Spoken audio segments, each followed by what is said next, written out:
ഞാനിതിനെ രണ്ട് രീതിയിൽ കാണുകയാണ്.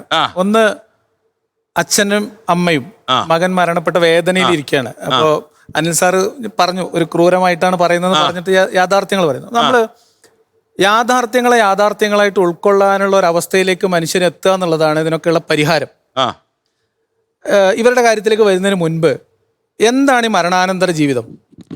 മനുഷ്യന് അവനവന്റെ ഭൂതം, ഭാവി എന്നിത്യാദി കാര്യങ്ങളെക്കുറിച്ച് ഭാവനാത്മകമായിട്ട് പിക്ചറൈസ് ചെയ്യാവുന്ന തരത്തിലുള്ള നമ്മുടെ കോഗ്നിറ്റീവ് ആയിട്ടുള്ള ഒരു എവല്യൂഷൻ വന്നതിന് ശേഷം നമുക്കിപ്പോൾ ഭാവിയിൽ നാളെ നമ്മൾ പേടിക്കുന്ന ഒരു സംഭവം, ഇപ്പോൾ ഒരു വണ്ടി വന്ന് നമ്മൾ ഇടിക്കുന്നതും നമ്മൾ വീഴുന്നതും ആംബുലൻസ് നമ്മൾ എടുത്തുകൊണ്ട് പോകുന്നതും ഒക്കെ നമുക്ക് ഇവിടുന്ന് വിഷ്വലൈസ് ചെയ്യാൻ പറ്റും.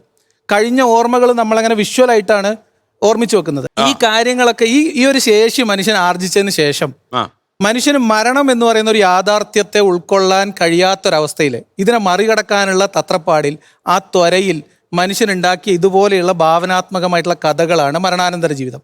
മരണാനന്തര ജീവിതം എന്ന് വിശ്വസിക്കുന്നില്ല. ഇല്ല, അത്രേ ഉള്ളൂ. മരണാനന്തര ജീവിതം എന്ന് പറയുന്നതിന്റെ കഥകൾ നമ്മൾ ഈജിപ്ഷ്യൻ കഥകളിൽ നിന്ന് തുടങ്ങി കഴിഞ്ഞാല് ഈജിപ്ഷ്യൻ കഥകളിലുള്ള പല കഥകളുടെയും വകഭേദങ്ങളാണ് ഇസ്ലാമിക് കഥകളിലും സെമിറ്റിക് കഥകളിലും ഉള്ളത്. പലയിടത്തും ഇവരുടെ ബോഡി അപ്പാടെ പോകുന്നുണ്ട്. ഇപ്പൊ ഇസ്ലാം ആണെങ്കിൽ ഏറ്റവും ആധുനികമായ ഒരു സങ്കല്പം മുന്നോട്ട് വെക്കുന്നത്, ഏറ്റവും മോഹം തോന്നുന്ന കാര്യം, അതായത് നമ്മൾ മരിച്ച് മണ്ണടിഞ്ഞതിന് ശേഷം നമ്മുടെ ആത്മാവ് തൽക്കാലം ബർസഖ് എന്ന് പറഞ്ഞ ഒരു പ്രത്യേക സ്ഥലത്ത് ബർസഖിൽ ഒരുമിച്ച് കൂടി അവിടെ നിൽക്കും. ലോകത്തെവിടെയായാലും ഏത് സമയത്തും 24 വാർത്തകളും ഓഗ്മെന്റഡ് റിയാലിറ്റി പാക്കേജുകളും എക്സ്പ്ലെയിനറുകളും വിശദമായി കാണാൻ ഞങ്ങളുടെ യൂട്യൂബ് ചാനൽ നിങ്ങൾക്ക് സബ്സ്ക്രൈബ് ചെയ്യാം.